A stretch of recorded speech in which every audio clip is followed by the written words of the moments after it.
Hello mga ka-groupies! Magandang gabi po sa inyong lahat. Ako po'y gagawa ng cinnamon ocha. Ang cinnamon po ay medicine po yan sa ating katawan. Importante po din sa ating katawan. Ito pa ay spice. Marami pa akong cinnamon na hindi powder. Kahoy po siya, cinnamon. Ayan. Ang cinnamon powder at saka itong cinnamon na to, iisa lang. Kaya lang, hindi siya na giniling, kahoy siya. Marami pong cinnamon sa Pilipinas, sa bundok, lalo na doon sa Benguet, maraming cinnamon.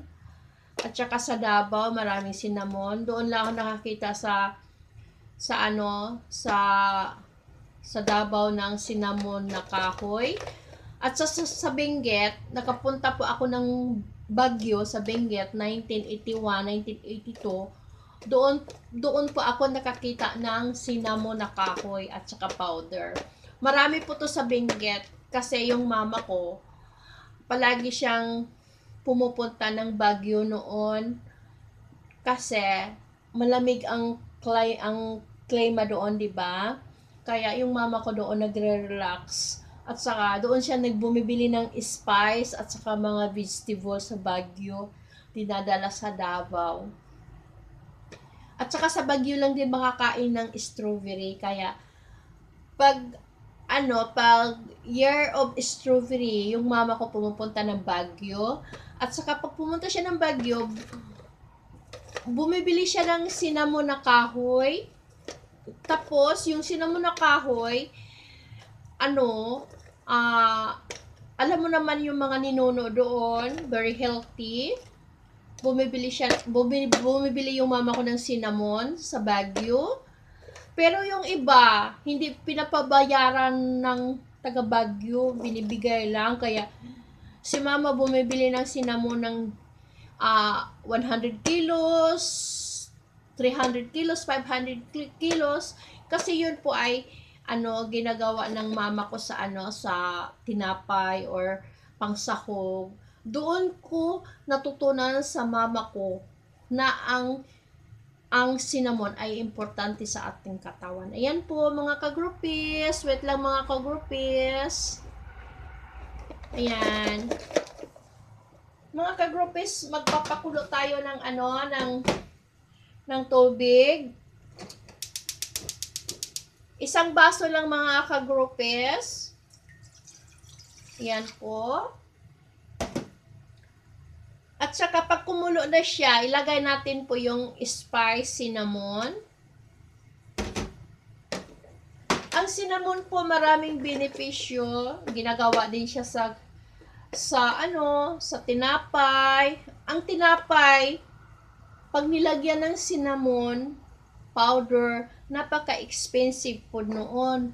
Kasi ang cinnamon, ang walang nakakaalam na, hindi alam nila cinnamon, pero akala nila sugar. Hindi po sugar ang cinnamon, kundi isang punong kahoy po ang cinnamon, mga ka-groupies. Ayan po.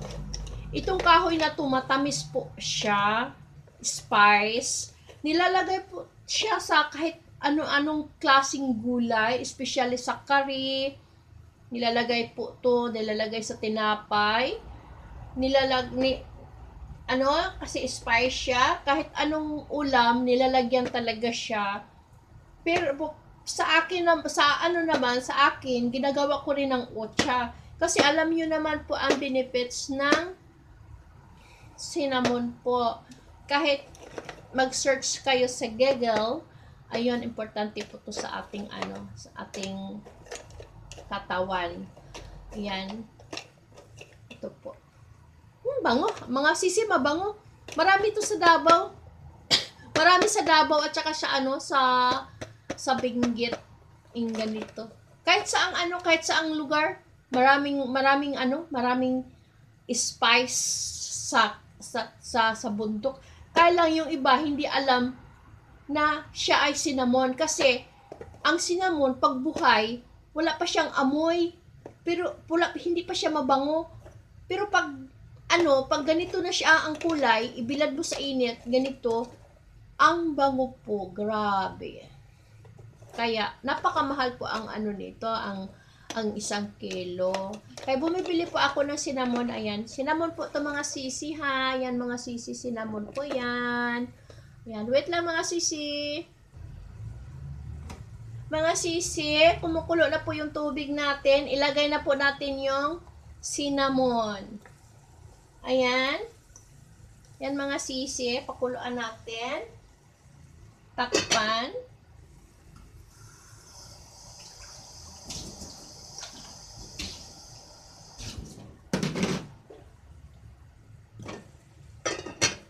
Wait lang mga sisi. Mga ka-groupies, okay na po yung cinnamon natin.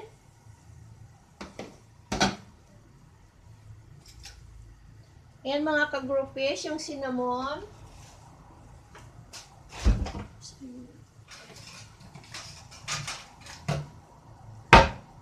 Yan mga ka-groupies, yung cinnamon natin. Alam nyo po ang cinnamon ay pang din po to, pang sa diabetes. Ito ang pinakamaganda sa ating katawan, control sa diabetes, sa ating mga blood pressure, yung cinnamon po. Ang cinnamon ay importante sa ating katawan para hindi tayo dadapuan ng sakit. At saka kung araw-araw tayo iinom ng cinnamon, napakagaling sa diabetes ito, sa mga heart, blood control kasi itong ang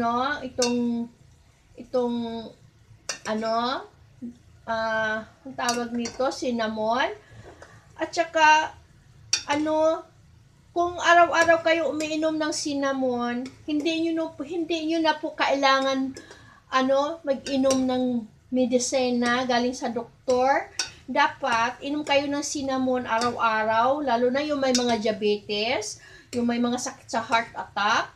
Ito po, cinnamon po ang dapat inumin nyo araw-araw para gagaling po kayo. Yung nag-maintenance ng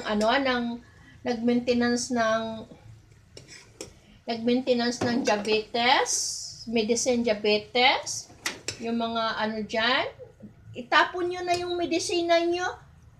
Dito kayo sa sa cinnamon. Ayan medicine po ng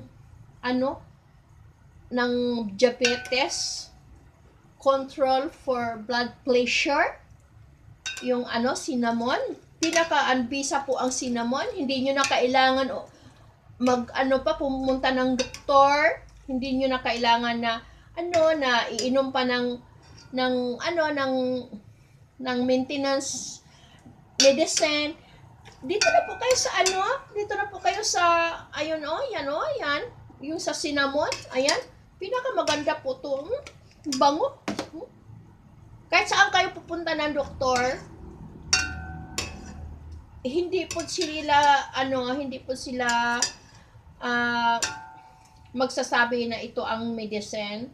Pero wisely, ang cinnamon po ay medisina po sa medicine po sa diabetes, control blood pressure. Ayan po. Mainit pa siya mga ka-groupies. Wait muna ha. Mga ka-groupies, ito na po yung cinnamon tea natin. Ayan po, kung kayo namumblema sa inyong mga diabetes at saka mga high blood, mga uric acid dyan, yung mahilig sa karne, mahilig sa hotdog, wag na po kayong kumain masyado ng karne at hotdog kasi magka-uric acid kayo at saka high blood. At saka yung nag-maintenance ng diabetes, araw-araw po kayo uminom ng cinnamon kasi ito po ay medicine. Control sa ating mga blood pressure, medicine sa ating katawan. Kaya, kung hindi nyo kayang uminom ng plain plain water, plain na tea, na cinnamon, lagyan nyo ng kaunting honey. Maganda din yun sa ating katawan. At saka yung ang bango po ng cinnamon. Ayan. Siya, yung aroma, maganda siya sa kitchen lulutuin kasi mabango, matamis ang amoy. Kaya mga kagrupes, mga sise, yung nag-maintenance ng diabetes medicine dyan, pwede nyo po itapon yan at araw-araw kayong uminom ng cinnamon. So, hanggang dito lang po mga kagrupis. Maraming salamat. God bless. Medicine po ha, mga kagrupis, sa diabetes, ang cinnamon. Thank you!